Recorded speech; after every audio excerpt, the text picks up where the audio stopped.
Good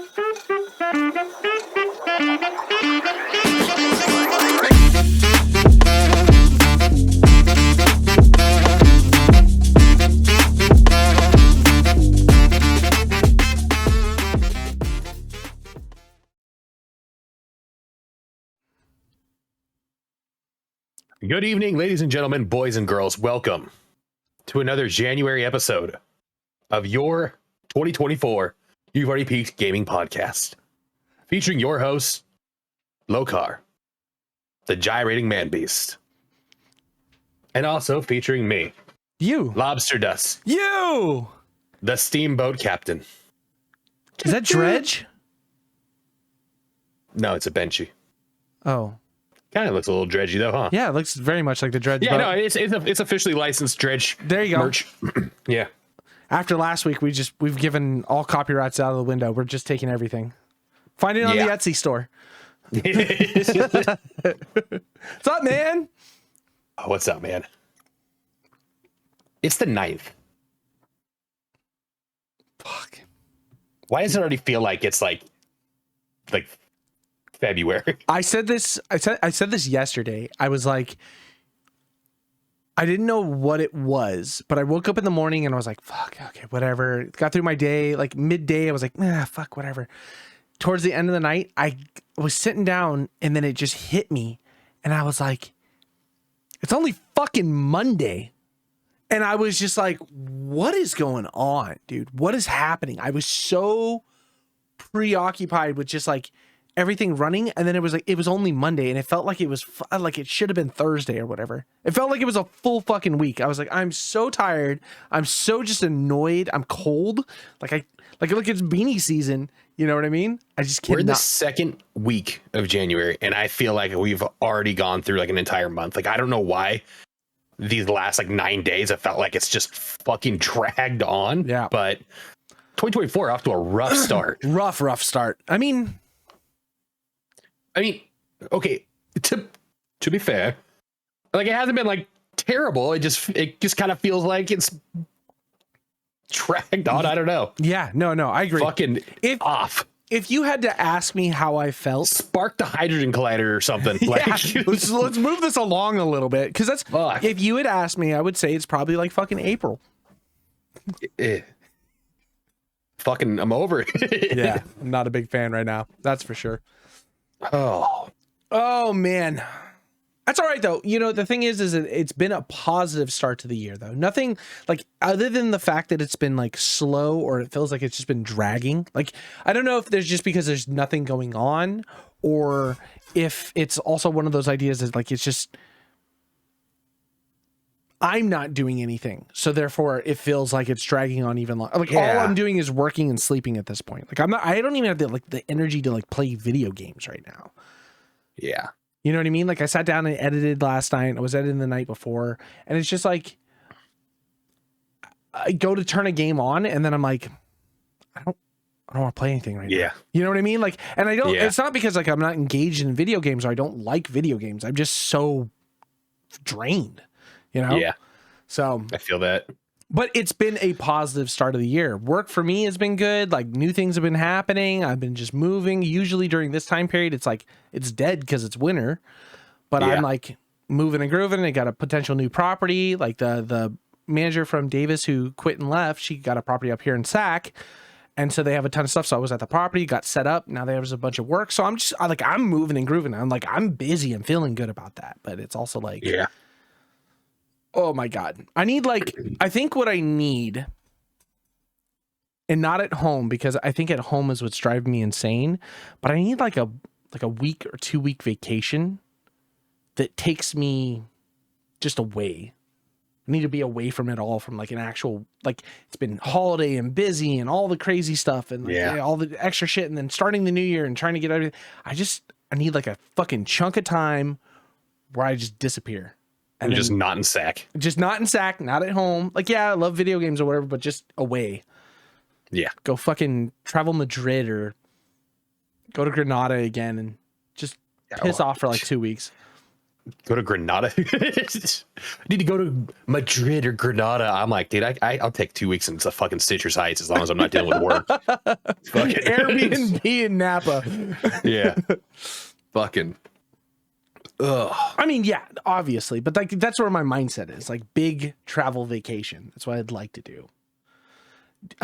Alex was here, you know, for the holidays or whatever, and he's like consistently like trying his hardest to get the entire group to go to Japan. Dude, I've been saying this for a year and a half now. So I really do think we're gonna go to Japan sometime. I say soon, like everybody's talking about October, and I'm like, okay, calm the fuck down.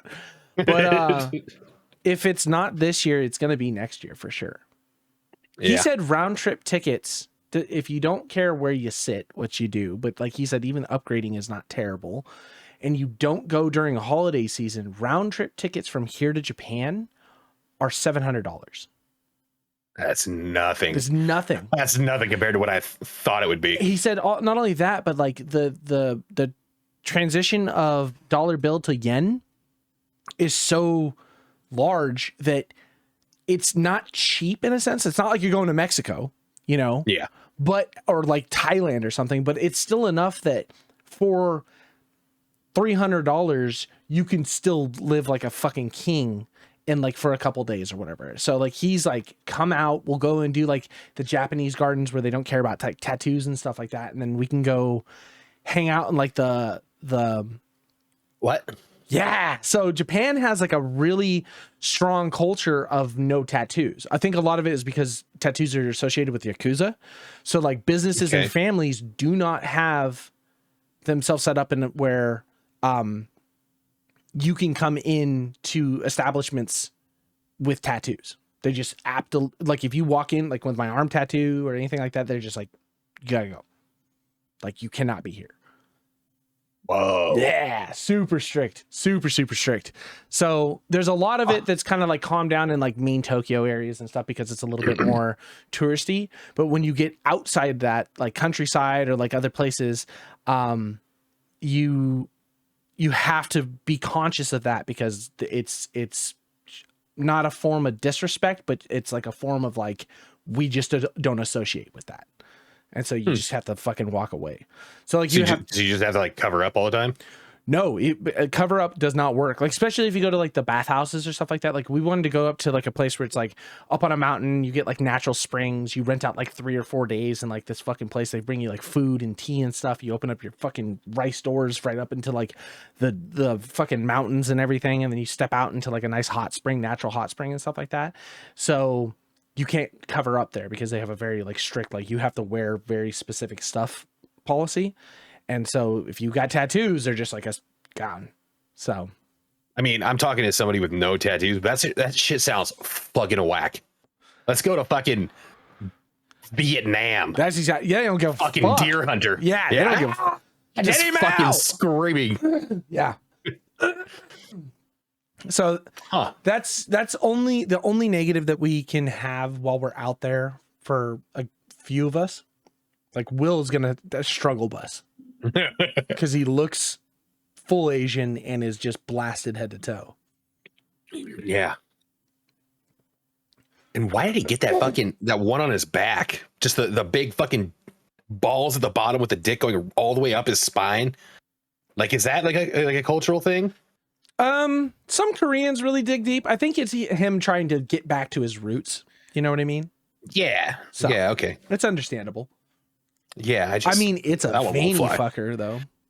Yeah. You'd think you'd go a little more like artistic or something like that, but no, that is you would swing hyper realistic. Yeah, hyper realistic, which makes me think like whose dick did they plant to photocopy to then stretch to drop? It's got to be like fucking Arnold from like back in his Mr. Olympia days with all those veins and stuff. Like that dick looks like it could bench 350. Easy. It doesn't look natural yet. It's so realistic. It's hard. Yeah. It's hard to fucking look away sometimes. Anyways. Yeah.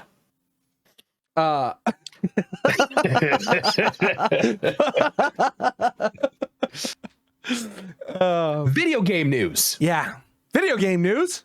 Video games? What are those? Yeah. I just felt like the transition was like right there, you know? It was right there. It was very good. I mean, honestly, you know what? I started looking about, there's been a few things that are like on deck to come out soon. Like we've been like hard hitting Nightingale. I'm like, man, I really hope Nightingale comes out. I was looking at Nightingale last night, like just praying that there's something new to talk about. There isn't. No, I have. No. I was having this conversation earlier. You know, the thing about games that are released in early access, and this kind of like transitions into where we're at here, but like when an early access game gets delayed, I feel like that's the smartest move. Like I know a lot of people, like as much as I want Nightingale, there's been nothing. There's been no gameplay. There's been like no new trailers. There's been no new anything. It's just been fucking silent. And after the day before, the skepticism is so high now that I'm just like, I don't trust anything. Well, you know? Yeah, that I don't know if you watched that thing about the gray zone that I sent you, but yeah, those devs were like, have you heard of the day before? And he's like, yeah. And he's like, that fucking shook everybody. Nobody wants to be those guys. Yeah. It makes everybody fucking look bad. Yeah. And that's why we're rolling this back. We're keeping it fucking close to the chest. And not only that, but he was like, this is why I invited a bunch of people to watch us play what we already have. Like he was like, I want you guys to see what we are doing and what we are working with. So you can see that this isn't necessarily a farce like that one is, which is smart. It also is like one of those things is like, how many fucking people got away with dog shit like that for so long that now the industry or the consumers of the industry are like, this is bullshit. We don't want that anymore. Like, why are we fighting this versus like battle passes and in-game shit? You know what I mean? Like, whatever. I digress, you know, but when an early access title, because everything has gone fucking early access nowadays. So when an early access title gets delayed, as much as I want to play it, I'm also like, okay, there's nothing wrong with that, you know? It's kind of like when like a big like AAA game launches, like Starfield, and everybody jumps on. You're like, I'll wait and see. Yeah. You know, that's our early access. We're like, let's give it a couple months to see how everybody's reaction is. It's also one of the things, like when an early access game gets delayed, it's one of two things. It's either bringing it closer to full launch, which in its end is a positive thing, or it's delayed because it wasn't intended to be out, which can literally kill a game before it even gets a shelf life. You know what I mean? If a game comes out broken and shit, the player base are rabid, man. They will fucking tear it down in a heartbeat. The fact that Metacritic will like sometimes even like stick like reviews in for early access games is like, whoa, what are you guys doing? That's sketchy. Like, you know, don't play that game. But it is one of those things where, you know, as time goes on,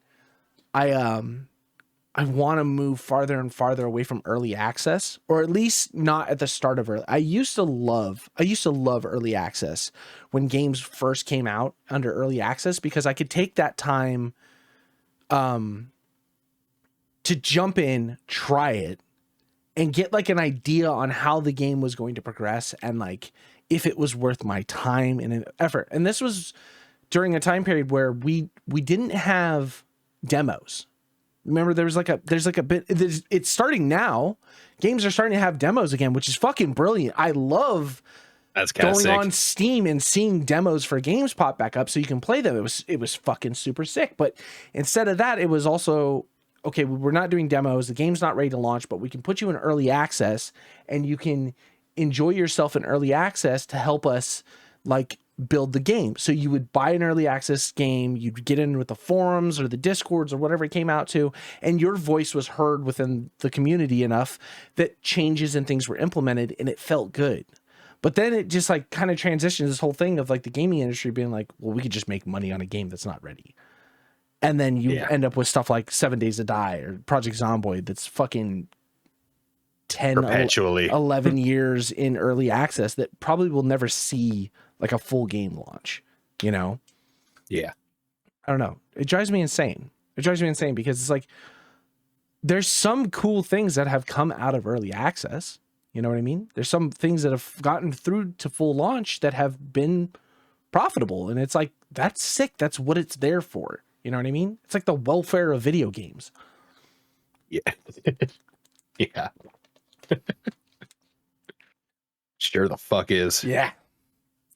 But then it's also one of the problems that we have of people being starved for games for so long. You know what I mean? Like there's just a void of something good for so long that people will just spend the money just to play anything. And then also the culture of like what we do or streamers and stuff where it's like, this could be my viral, this could be my blow up if I get into it, and you know, even if it's shit or whatever, but like I could be the first to make a video on this or stream it online and this could like propel me. So like people will just dump their money into it, or they'll see 2 or 3 other streamers that they actively watch that do this and are starting to make it, and they'll jump into it. And so it like starts a cycle of just being like the industry looking at it as a number, being like, well, we're fucking selling. Why would we stop? Why would we change? You know? Yeah. It drives me insane. We push the metrics. Yeah. It's our fault. It's your fucking fault as gamers. Keep buying those fucking battle pass and skins. Yeah, you're one to fucking talk. I'm literally the first thing I do when I go into a game if there's a store. Cosmetics. I just scroll through the store to see if there's anything dope I want to buy. Like fucking Lethal Company. Trevor's got a hat. How's Trevor have a hat? I mean, those were mods, so I'm okay with it. I didn't spend any real money on that. I spent time and effort. Yeah.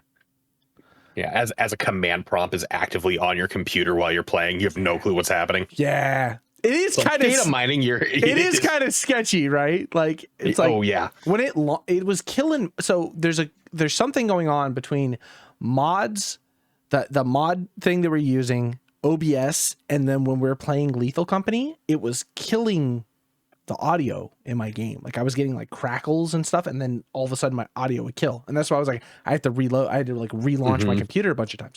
I looked into it, can't find any information. I might be the only person with this fucking problem. Minute I stopped OBS, no more audio issues. I just don't know what it is. I don't know if it was a nested audio issue or whatever. But the minute I killed OBS, game ran fine. Audio didn't have any issues. While I had OBS open, it'd be fine. And then it would. And then I dealt with Sean. That's. It had to be infuriating for you, but it was a gift for us. It was insanity. It was pure insanity. To like, and just Sean. Everybody else was fine. That's the funniest part. It was just like, Sean. It was like, you know, when we make that joke about Mutant Dick and like how it was like repeating for me or whatever. Yeah. Like, so imagine that it was that repeat of whatever happened. I don't know if there was a transition in the game or whatever it went to, or Sean alt tabbed to something and it just fucking clipped and that was what it caught up to. But then there was no more Sean audio. I didn't hear Sean for 2 more runs. And I was like, what the fuck? This is hella weird. Where is Sean? And everybody's like, no, we hear him. Well, you don't hear him. And then all of a sudden, Sean like left and then came back, and all of his audio started right then. And it was from 2 runs, and it was just Sean talking for like 5 minutes straight. And 3 of those 5 minutes is him just going. So like we're walking through, and it kept the proximity. So like, even though, so like when we're inside the bases and stuff walking around, Sean would go down a different corridor. And as he would get closer to me, the proximity would like, and he would just be talking about random shit from 2 runs ago. That's even and then weirder. He would pass me and it would, and then like, it was even creepier because like we'd be doing stuff and we'd be in, and all of a sudden I'd hear like, what was that? And then like, as Sean got closer, he'd be like, and then he just walked past, and it was like, oh my God, I'm going insane. Oh. It was a nightmare. Sean is his own mod. He is. Swear to God. Like I wish, like I'm so glad I recorded it, because you could just see me being like, what the fuck is happening? And then as I'm just moving around past Sean or whatever, you just hear like him giggle and then leave a corridor still giggling. And that's what I was like, it's insanity. It's pure insanity. Oh, It was a lot of fun. I can't tell you how many times I just hear Cliff go, oh, and then where's Cliff? And then like look down his body's in like that. You guys didn't tell me if there's fall damage. Like, clearly don't jump down there. What are you thinking? Oh man. That was a lot of fun. Yeah, I had a blast. I'm glad. I wish Will had gotten into it. I'm glad that the mod worked as easy as it did. You know what I mean? For like us trying to mod Baldur's Gate to play with multiple people versus that game was just a cakewalk. Well, I think that, what was it, Thunder Wolf or whatever? Yeah. I think that just made it easy. Just launching through there, making sure everybody had the same thing on. I mean, you definitely downloaded a malware by using Overwolf for sure. That launching site, that whole company is the most scandalous. Like there was one of the reasons I stopped modding WoW was because everything sold over to Overwolf and was just fucking dog shit. It was just run by ads and there was just shit popping up on your computer that didn't need to be there. It was just like, oh, this is not good. So awesome. I'm stoked for that. Yeah. As long as I don't run it. Glad we got our enjoyment out of it. Yeah. I mean, as long as you don't run it, except for when we're playing Lethal Company and I just make sure the antivirus is on. Yeah. So. Well, one thing I want to talk about. Mods. Okay. We're in this lull. What are some of the best mods that you've played? Because I've started looking into it. It's like if we don't have anything new to play, we should start modding games. I mean, okay, so I kind of went down a rabbit hole. And have you seen Fallout London? No. It's a Fallout 4 mod that's made by this group of modders, and it's as big as Fallout 4's 2 expansions combined, and they've recreated all of London, all missions, all new everything like that. It's supposed to come out April 23rd, and like they've done so good that a lot of the people that were modding are now hired by Bethesda. That's fucking to be game devs. That's so sick because there's been a lot of people that have done that, like started as modders or like coders and stuff like that have gotten hired on by company. That's fucking sick. And it makes me wonder, like, what other mods am I missing? Like, there's plenty of fucking, like, I know Skyrim has a billion mods, but there's got to be a lot that, like, I just haven't ventured into as, like, a PC gamer now, you know?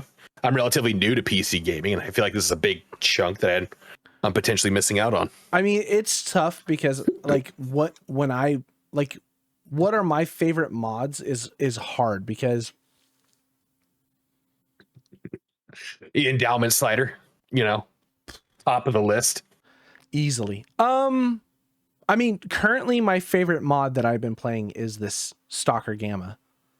Like I've lost my life into that fucking game. Like I cannot stop playing it. Outside of that, you know, would you consider a Doom WOD a mod?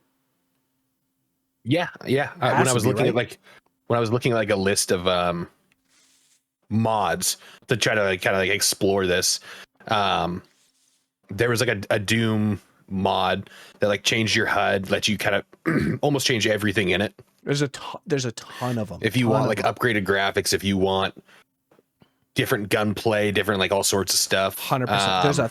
There's so many of them that have Gamma and Anomaly were on the list.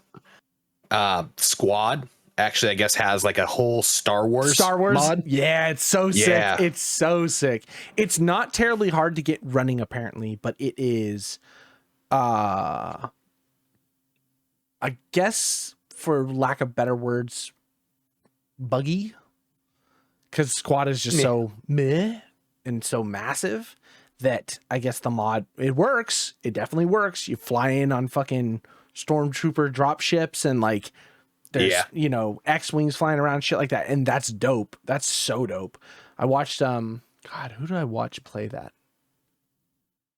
I can't remember who I watched play it, but it looked like so much fun. Yeah. You know, just like the quick like snippet that they had of it. I was like, oh, that's cool. Yeah. There's gotta be a lot more out there, you know, that just not explored. Left 4 Dead is a great mod community because a lot of it doesn't necessarily change the gameplay as much as it just changes the visuals. Mm-hmm. You know what I mean? getting beat to death by like Peter Griffin is so entertaining. You know what I mean? Yeah. So what was that mod you had, the Quagmire mod? Like, giggity. You know? And you were the little anime schoolgirl just getting chased by a bunch of quagmires. Hey, are you 18? I think mods like that are a ton of fun. Yeah. I love that we're talking about mods too, and like Cliff is anti-mod. Is he? Oh, he's anti-mod. What a fucking square. I don't know if he's anti-mod in a sense of like he would never do them, because he's definitely played mods before. I know we've played mods. I mean, he plays Dota. That's a mod. No. But I think a lot of it is he really loves games in their vanilla state. He's like, you know, oh, it's fine if you play a game for like after like 300 hours and you start modding it or whatever, like that's respectable. But when you are just jumping into a game and someone else that you're playing with has already played for 100+ hours, and then they're modding their game, and then you're coming in as a new player into a modded game, he's like, that's never fun. Okay, respectable. I understand that. But when a game's been out for 20 years, it's like, you know. Yeah, I fuck around. Yeah, I'll play with it. I mean, I think the first night we played Left 4 Dead, you downloaded mods. Yeah. And that was I think that's almost the reason why we did it. Yeah. You were like, it's super easy to mod, and we just started clicking through and adding a bunch of weird shit. Yeah. And it was wild. It was so much fun. It was so much fun. Skyrim, I think, always comes to mind. Any Bethesda game really comes to mind when it comes to modding, because I think the thing about Bethesda games is that they have designed their API to be modded, right?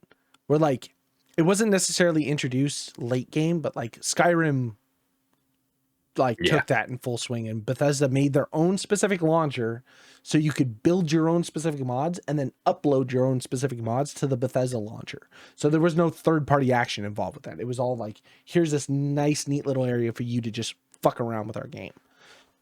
That's nice. Yeah. Yeah, I've seen some crazy like graphic overhauls for Skyrim where everything's like 4K. Every single person, it almost changes like the entire look of everything. That makes it almost, how do you describe it? Next gen, hyper real. Yeah, I guess like next gen, but like real, but also very, I don't know, like Japanese. Like just the way that like certain like the trees and everything look. A lot of like influence from that. So I don't know. A lot of games that mod have this thing called reshader, and reshader is like huge. Reshader is basically what like upscales older games to making them look like cyberpunk, basically. You know what I mean? And so a lot of games have started introducing reshaders as their first initial mod that comes out. I mean, to the fact that Grand Theft Auto re-released for its umpteenth time or whatever, and day one was a reshader mod, because they're like, hey guys, here's the new release. Like, Rockstar's not going to do anything with it, so here's the mod to make your game look better. Holy shit, you know? And then it does. Some of the streams that you see for GTA, like I've watched some like GTA streams that make it look like cyberpunk at like top end graphics, and it's like, fuck, this looks so. Oh, it's GTA. This 13-year-old game. Holy shit, you know? Yeah. GTA is really 14 years old, huh? I think it came out 2013. I think it got Game of the Year 2013 or 14, something like that. That's insane. Yeah. That's nuts. Yeah, dude. GTA 6 is 10 years in the making, quote unquote, 10 years in the making, right? Yeah. But is it really? Because they probably didn't start working on it until after whatever this last next gen console releases. So whenever PS5, Xbox X, or I don't know what the fucking series we're on now, the Xbox. Yeah. But whenever that relaunched and GTA came out for that, I felt like is when they decided they were gonna like go full tilt into like making GTA really getting everything down. Exactly. Because I feel like between then, which is like what, PS5 was right before COVID, 2019, 2018. Is that what it was? and then they were impossible to get. So yeah, and then GTA came out like early 2020 maybe. Yeah. Are you gonna play GTA 6? Probably. I don't know. Yeah. Yeah. I hope it's good. It looks. I mean, I'm sure it'll be good. I'm sure it'll be entertaining and fun. It's just like the replayability. I don't know if I never really got into the GTA Online much, and I mean, when I did, to be fair, I think a lot of online games were mostly like just like Call of Duty and shit like that. There wasn't a lot of like these open world sandboxes where you just get to fuck around and do whatever you want. There definitely wasn't heists. There wasn't like No, I don't remember anything about heists or anything like that. It was kind of like, remember when Red Dead 2 online launched? It's like, what do you do? Like, oh, there's like bounties on people, but that's about it. Yep.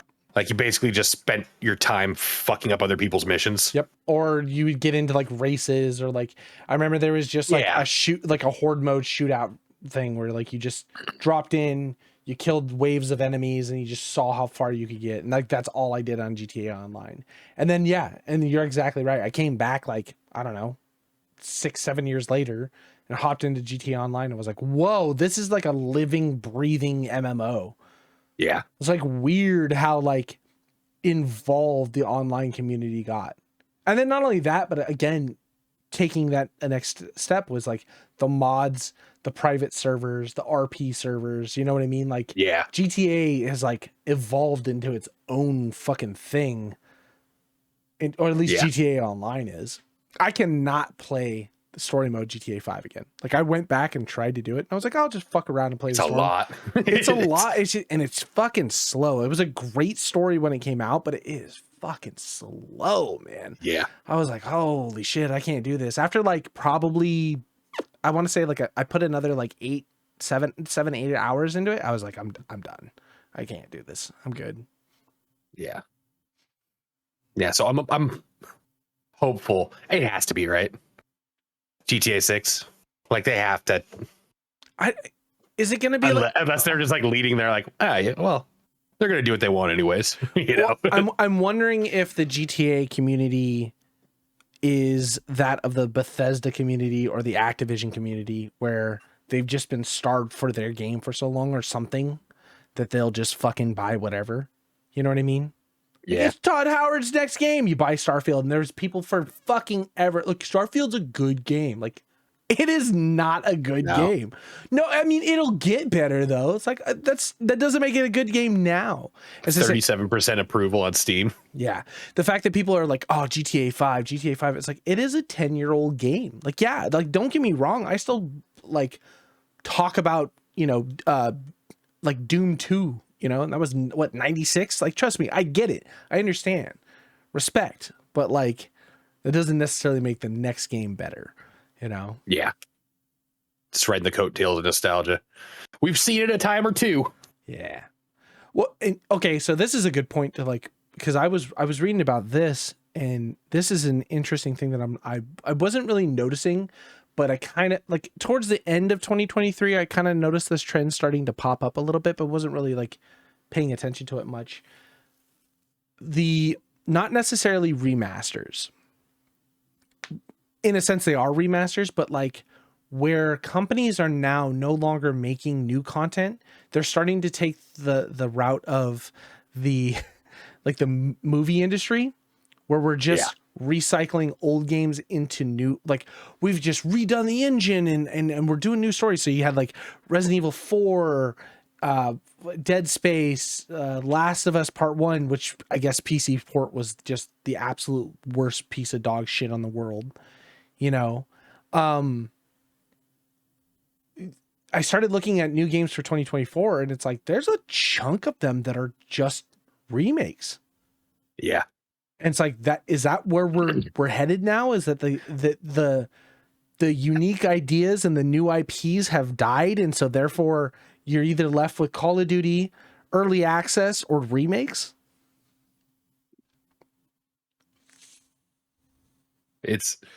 I don't know. I feel like I've bitched about this about movies, about songs. Yeah. Like songs that just like they're just biting old shit and like just paying off some royalties. Yep.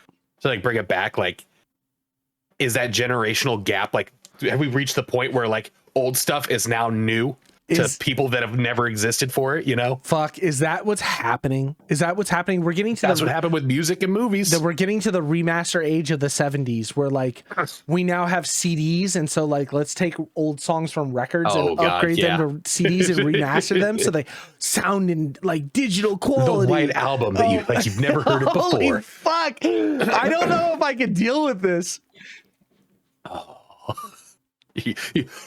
I still have the physical copy from when I bought it. Like, that's exactly right. That's exactly right. I mean, the problem is there's a lot of, there are some things that I respect the idea of when they do it correctly and they make the correct port. Like for games like Sony games that were very much so exclusive, and then they make PC ports, you know, or they revamp and then you can purchase on multiple different consoles, and we're opening that door. I respect that because it's giving a new generation and old generation who maybe never had those consoles at that point in time or never played those games to be able to now play them at quality. Like, and you saw it with fucking the Metal Gear Solid collection, where it's like nostalgia can only carry you so far.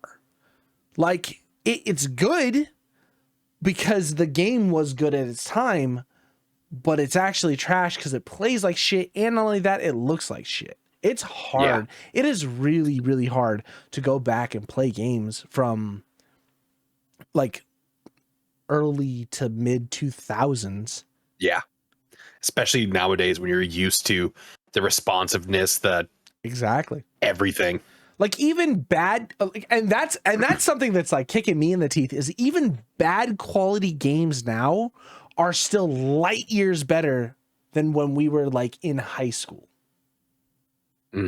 Like think of like the worst quality looking game that we have fucked around with. Like even our shitty fucking, your shitty little waifu hunter game compared to some of the game quality like that we saw back when we were children, like in high school, 8th grade, 9th grade, like coming up, like they look good. And so when you go back to play the old stuff, that nostalgia kicks in, like, fuck man, I want to play it. I want to play it. And then you sit down and play it and like your eyes almost hurt because you're looking at like fucking 30 frames a second. And like, you're like, oh God, everything's really like kind of just tank controls. Nothing really moves fluid, you know? And like it's when you plug in like a Nintendo 64 and you put like the 3 jack and it's on a big TV and you're like, what the fuck? Like, everything is trying to upscale, but the pixels are now like the size of your fucking face. Yeah. God.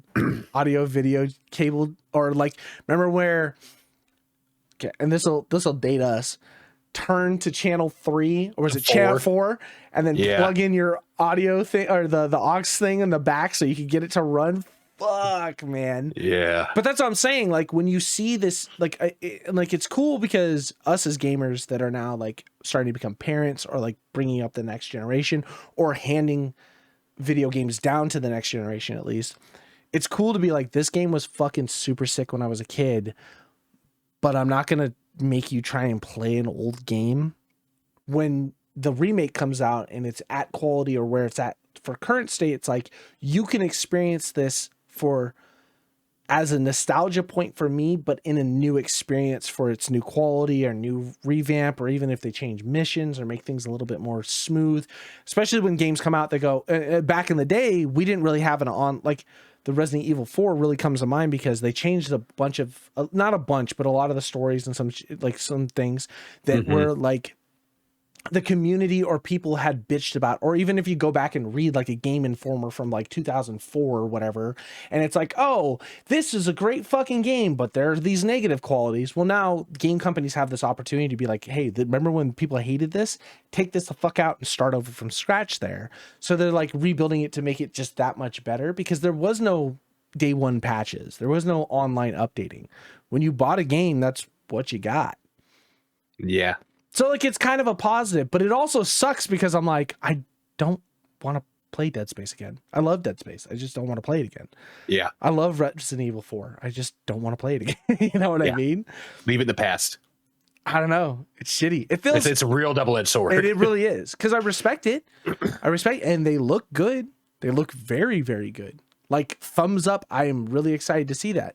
But like Silent Hill 2 is getting a remake, and I am like really pumped for that because I love Silent Hill 2. It was like one of my favorite PS2 games. It was so much fun. It was so much fun. But it's like, unless they fucking knock it out of the park graphically, like it's like certain movies. Sometimes you just got to leave stuff in the past. Mm-hmm. And I mean that, like, even if you go and rewatch, like, there's some movies you're like, fuck, that was good, and then you rewatch it and you're like, I like this. Yeah. Like, oh, it just like hurts. Like, you should have never revisited it. You should have just left the fond memories there with it, you know? Yeah, absolutely. Or movies have started doing this bullshit where, and this is driving me insane, where, oh, these actors are getting really old, so maybe we give them their last little hurrah. Did you see that there's a new Ghostbusters movie coming out with Dan Aykroyd and fucking Bill Murray? And they're old. They're old, and it's a new ghost. It's a brand new, but it's a continuation from like Ghostbusters 2 or whatever the fuck, with, you know, wherever the time frame is. So it's like, hey, 40 years later, 30 years later, here's the next installment of this IP. And it's like, oh man. And it just doesn't have the same, the comedy's not the same. Our world isn't the same. Society isn't the same. You know what I mean? Like the mentality. They've lived in its point of time where it was groundbreaking and that humor was spot on and stuff. And like, I can go back to watch old comedies and laugh, but then I know when I watch old comedies and laugh, I'm like, that shit would not fucking fly today. It just would not fly. Release Tropic Thunder today. Yeah. Let me know how people like it. It's like, have you seen the new Indiana Jones? The Dial of Destiny? I saw part of it and was like, oh, this is dog shit. I'm out. Yeah. I turned it off, I think maybe 20 minutes in, and that's being generous. And like, they start it, and the entire time they have like a young Indiana Jones, and it's all like it's Harrison Ford, and it's all CGI, and like, but you can tell it's like this. I get that you want to do like the send off. This is probably going to be his last thing. He was iconic for Indiana Jones. Like, yeah, that's not it. You're missing so hard. The final send off should have been that Crystal Skull movie or whatever, when he was already old in that fucking movie. You know what I mean? It's like, but at least you can tell he's the one doing the movements and stuff. Yeah, absolutely. This was just blatant, like, oh god. Yeah. Who's expecting old ass Harrison Ford to be like jumping from stuff? Nobody. So why are you making him do it in the movie where there's like obvious, like, that's not him, and then it switches, you're like, now that's him. Yeah. Well, everything about it. We rewatched John Wick 3 pretty recently, and it's that's a trash. I love John Wick movies. Oh, it's so good. It is so bad. It is so bad. It played more into like, John Wick is my Fast and the Furious. I've come to terms that nothing in here is realistic. I understand he's getting hit by 9 cars. The only thing that like irked me is the introduction of like the dogs. Yeah. And just like the overplaying of the dogs. It's like, we get it. Okay, like, you don't have to like. So here, my point with the dog scene, it wasn't even the dogs. The dogs were fine. It was all the fucking exaggerated fight sequences between Halle Berry, the guys with the dogs, and like John Wick in that scene, or like through that like course of time, that was just like, it's like, if you watch any of the other John Wick movies, it just seems way more crisp and natural, like he's actually fighting. Everything in that movie just seemed choreographed. Yeah. When he's fighting the two little Asian dudes, the Indonesian dudes, you know? And like, they're like, you see him standing there and like waiting for him to like fucking smack and throw. I was like, God, this movie is such fucking trash. The scene where he's like on the motorbike and he's riding through the city, there are multiple cuts where it's just, you could just tell it's not Keanu Reeves. Like, they didn't even try to CGI him. They're like, here's a stunt double, fuck it, put it out. Oh man. I love the John Wicks. I mean, I do too. They're fine. I can skip 3 multiple times and be okay. If you told me, if all you had to tell me was he fucking goes to try and like figure shit out, gets his finger cut off, and Winston shoots him off the roof. John Wick 4 is a complete story, and you could just take that snippet and you could just mash 2 and 3 together and skip 3 altogether and be fine. Drives me insane. Yeah. They're making 5 though. Yeah, but it's not like Keanu Reeves, right? I think it is. No. Yeah, I think sometime last year they said they asked Keanu if he would be open to a John Wick 5, and he's all, that depends on the vacation I'm about to take. And him and the director took a train through like Japan or something like that. And they said they just drank and spitballed ideas, and at the end of their like vacation together, they're like, yeah, we're gonna do it. Keanu Reeves is a fucking man. Yeah, he's a man's man. Just the coolest of dudes. Yeah. If you could go back in time and watch Bill and Ted and just be like, he's gonna be a fucking action star, dude. Yeah, seriously, think about it. Because like you had Bill and Ted, and then you had Speed Matrix, then you had like, was Point Break? I think that was before Speed. It's like 97, because Matrix was 99. Speed was like 99. Speed was like 97. Speed was like, yeah, like 96, 97. Something like that. Devil's Advocate was... They're all like mid 90s. It was he like had a good run. He had a good run. There was like a block of time where it was like boom, boom, boom, boom, boom. And then it was Constantine. Devil's Advocate. Constantine came, I think, post Matrix, right? Yeah. It's like after or in between the second and third, or after the third, right after the third. Yeah. Bill and Ted, Devil's Advocate, Speed. We're gonna look this up. Point Break, Matrix, all the Matrixes, Constantine. He had that weird one where like he was tortured and killed by the girls that wanted to fuck him. He's like a husband who's like, he can't go on like the family vacation, and these 2 girls come and they're like, can we use your phone? And then they end up like seducing him and fucking him, and then they do like a ritualistic like killing of him. I don't necessarily remember that one. It's like Alexandria Daddario, the girl with a massive rack. Got you. I think, and then aside from that, no, okay. So the first thing he was ever in was 1984. It was a TV series. He was in one episode as a teen client, just a small little nobody role. And then Beginning of Greatness. Teenage Dream. He played a character called Tommy Warnicki. I have no idea. I don't think he really had anything massive after that until, I mean, he was just kind of a side thing, and then he played in Bill and Ted, 1989. 1989, man. Holy shit. Bill and Ted could only exist in 1989. Point Break was 91. Yeah. That was later. Point Break was shot before Bogus Journey. No shit. Yeah. Oh, yeah. It makes sense. Bogus Journey was like I think I got that one in like a Walmart bin? I might be completely wrong. No, I like a cereal box, like Chex or something like that. I feel like I got the seat, like the DVD, out of like a cereal box or something. Jesus, I don't even know. And I watched it. I was like, "What the fuck?" And then like the Nissan Cube came out like 5 years later. I was like, "Oh, they're ahead of their time."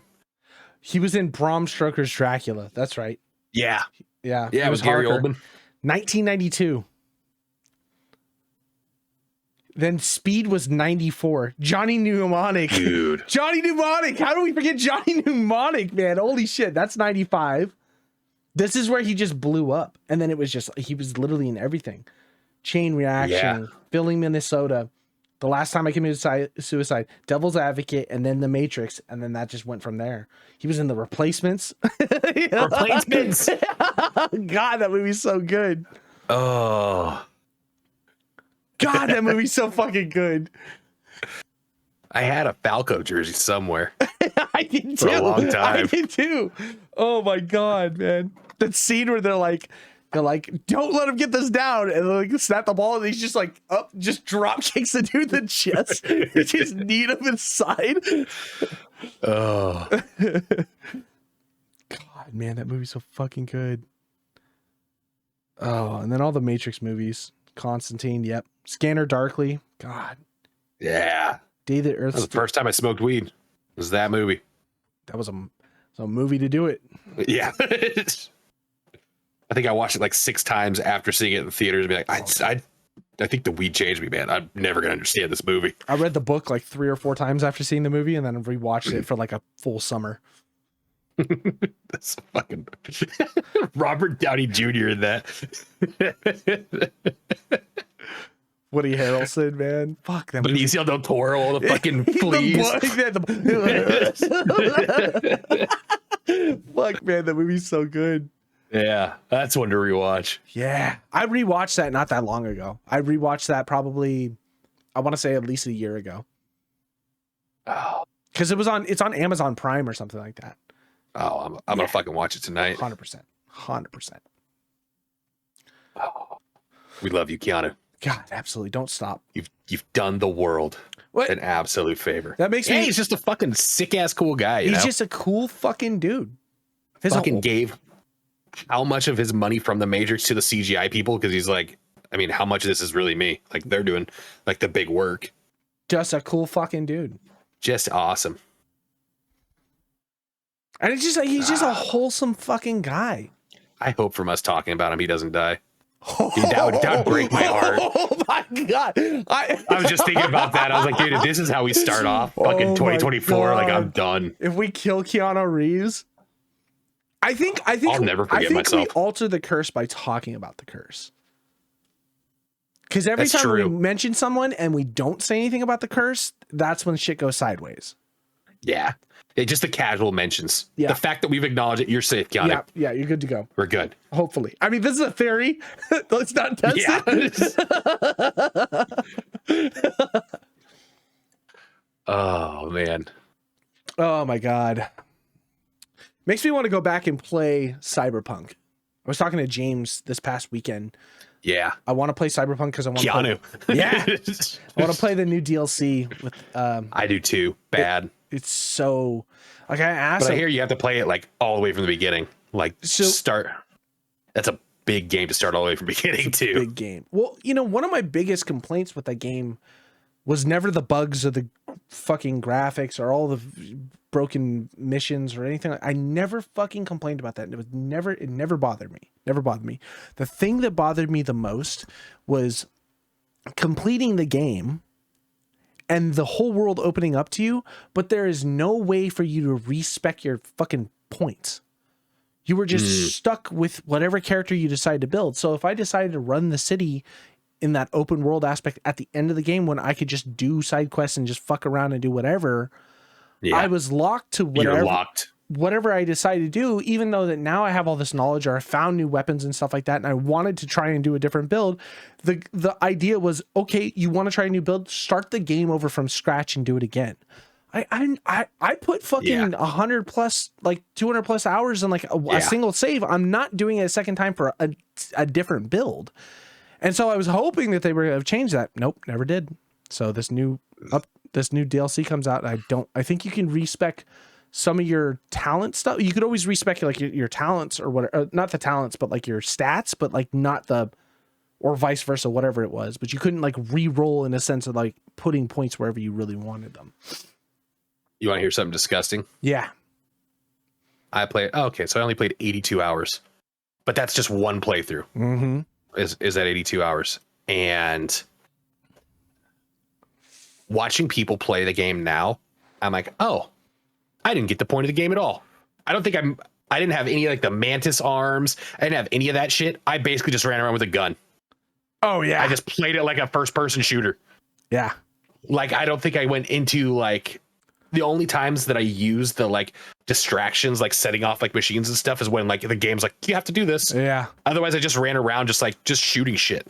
I played it the most fucking chlorf vanilla way you could possibly play the game. Lights on, socks on. Yeah. One of my favorite I had the Sandevestein, and it would like let you slow down time. You can max it out, and then I like spec'd into like throwing knives, the fucking mantis arms, and then the wire whips or whatever.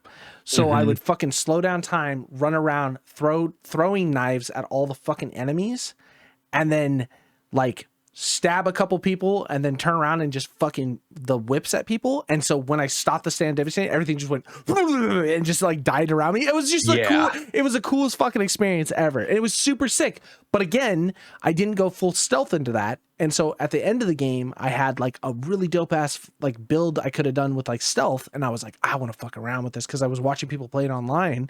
And I was like, oh, this seems super sick. I want to try this.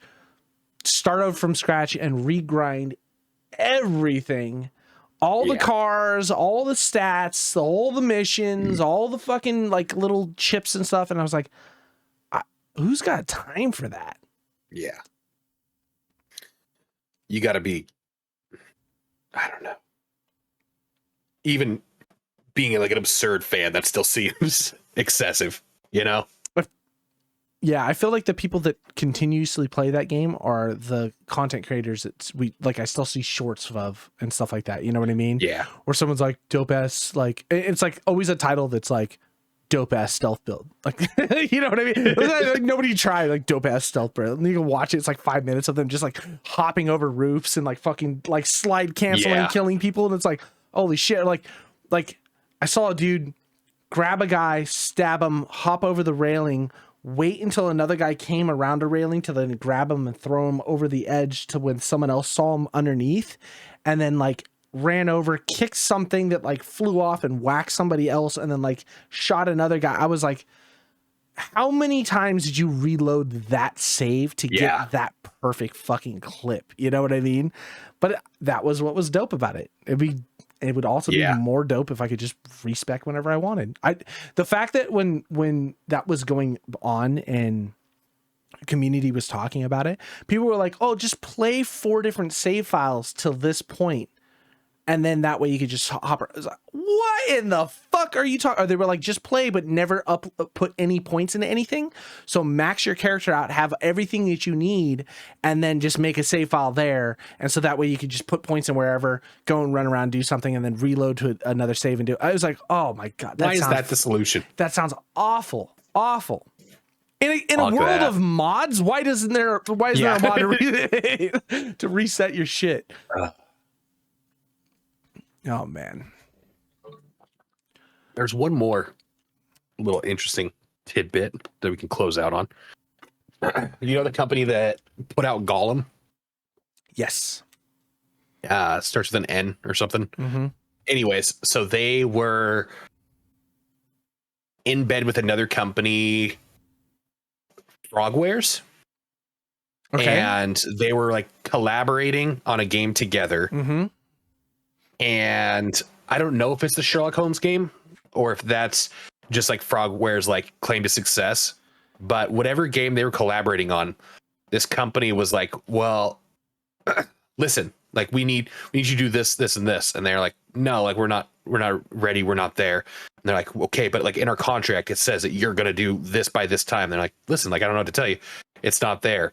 So this company who released Gollum was then like, you know what? If you're not going to listen to us, we're going to release it. We're going to release it on a pirated website and just fuck everything that you've done. We're going to like basically like try to hold them hostage for fear of their game. They're like, I don't know what to tell you. We're not doing it. And eventually Frogwares ended up getting all their shit back. But like they were in like a Mexican standoff where these people were actively saying like, we will just pirate your game if you don't fucking release what you have to us right now. Wow. Insanity. And apparently, from what I've heard, this is not the first time that this company has done some fucking fucked shit. That's oh man. The day before, if nothing good has ever come from a shit fucking video game except for a shakeup in the industry, this may have been exactly what. Maybe this was the Illuminati setting this off in motion. There's no way that like video game, because the video game industry has probably been getting away with Macon. Oh, Nacon. Nacon. Yeah. Okay, that's they were the publishers or the developers. They were going to be the publishers. Yeah. Okay. What was the game called? Okay, so it was the Sinking City. The Sinking City, and they ended up getting in a huge lawsuit. Oh, I remember this. So this is new because they're trying to get their licensing back, or they were trying to get the game back. So Sinking City came out in like 2015, 2019. It looks like 2019, maybe. Yeah, I don't know. It was a while back for sure. so. They must have just won like their lawsuit then to get everything back. Then Maybe that's what it is. Because the game so was not up to date news. No. This is up to date news. I remember reading something about this. So the problem was, I think I didn't hear about the whole thing of them like basically holding it hostage or whatever, or like we're gonna drop it on a pirated site. I didn't hear any of that, but I do remember them going through legal issues because the Sinking City was on PlayStation Store, and then it got pulled off of it because like it like lost its licensing or some shit like that.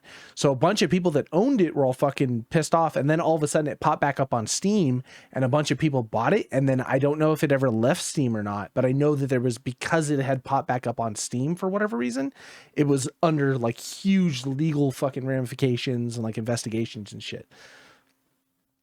This is cool to see like the tail end of it. I didn't, like I said, I had no idea they were like, we're holding this game fucking ransom. Yeah.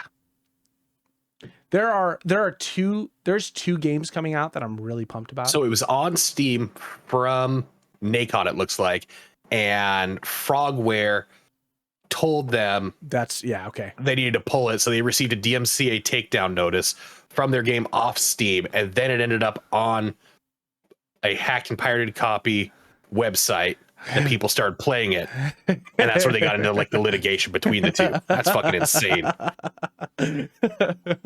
It's so sick. I mean, it's also like, you know, people are trying to make money, obviously, and that's what ended up happening with the whole Steam thing, is somebody else was making money off of their work or whatever. But it also is crazy to see what lengths gamers will go to play video games. Like, look at Dark and Darker. Dark and Darker is a perfect example. Oh yeah. Of a community that falls in love with a video game and will literally, like, when you see people rioting in the streets, part of me wants to think, oh, maybe there's a game. maybe a publisher pulled a game. You know what I mean? Bill Gates fixed the Lich King. There's a game coming out next Friday. It's called Pal World. I think we've talked about this before, but it's actually got a launch date. Pal World? Pal World. PAL World. Imagine a third-person shooter. Already out. Meets Pokemon. And is as violent can get. Pokemon with guns game. Pal World for Game Pass. It's coming on Game Pass? Yeah, it looks like. Oh, even better. Save me that $27 from Steam. Oh, God.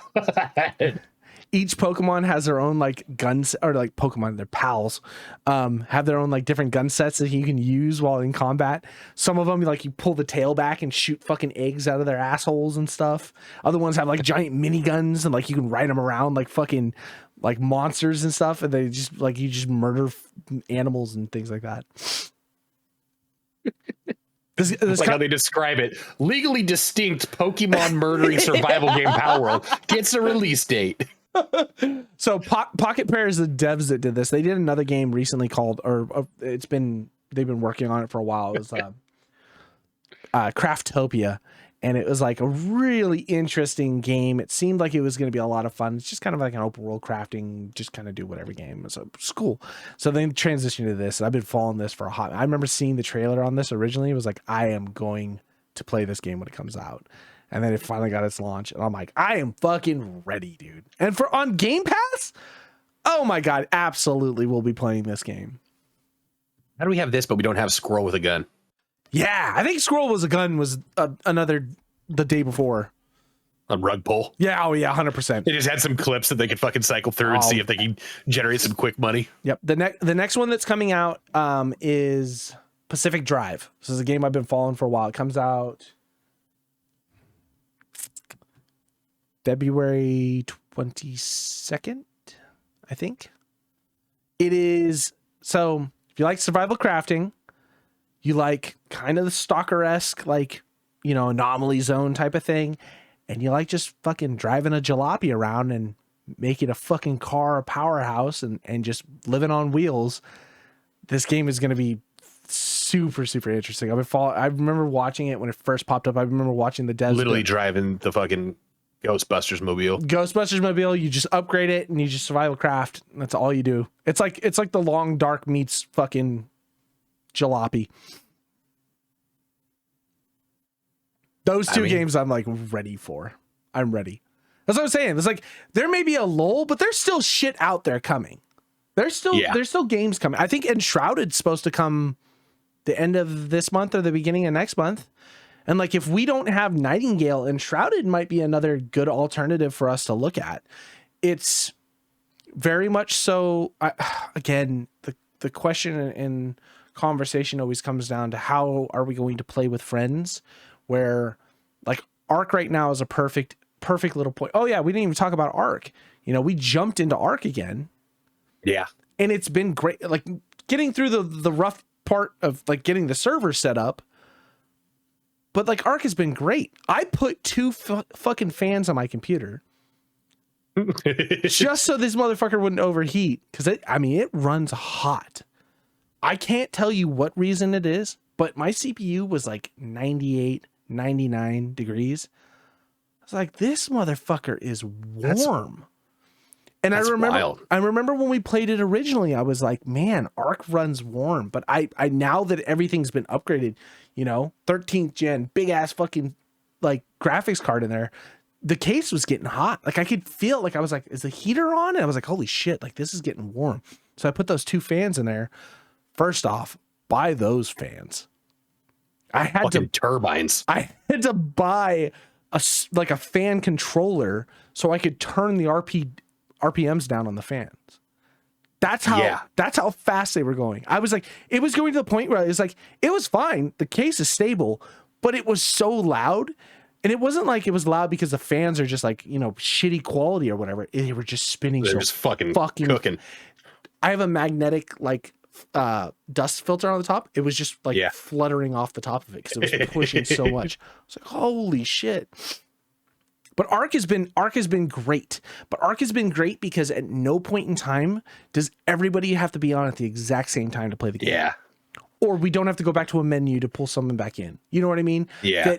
That it just exists freely on a server by itself, and we can just play it whenever you're ready to play it. And you can play it at your own pace. The map is fucking massive. It's huge. Like I haven't played as much as anybody. It is my first like venture into Arc. But I had to check my fam. I was like, what the fuck am I hearing? But I just have my little like thatch hut and my dodo farm. And then I go over and I see like what Aaron and Pat have been doing. And I'm like, oh, fuck, you guys are already like doing like big shit. You got dinosaur army and shit like that. But it's like we played with them. Like I went over, we hopped in Discord, tamed some fucking dinos. But then when they're not playing, I just go back to my farm and I start like learning it on my own, you know? And it's a great experience. And that's what's beautiful. Yeah. And that's what I'm saying. When it comes to the survival crafting world, it's so important to have a server. Yeah. To the point where I'm like, you've got a second computer, you might as well just fucking keep it on 24/7 with the game running. Oh. You know what I mean? And then that way you could just hop in and out of the fucking game as long as it doesn't require an invite, as you could just join in someone's world. You could literally just do that and make your own personal server. I mean, how well it works or how well it runs, like it needs to be quality. It's got to have good RAM, good CPU power to host the server. But as long as you could do that and that character never moved anywhere, you could totally make your own personal server. And if that was the case, then something like Nightingale or Enshrouded or whatever could be really easy to do without us having to pay for something, you know? Yeah. Don't think about that. Put this old bitch to use. Yeah. She's had her time. It's nice to just, you know, turn it. Yeah. It's like an old car. You got to start it every once in a while. Keep it going. I'll do, pig. I'll do. All right, let's get out of here. We love you, Keanu. I hope you live a long, prosperous life past this podcast. I also feel like the curse could just fucking right in the face and he would just be like, Baba Yaga. Baba Yaga. All right, we're out of here. Bye-bye. Bye.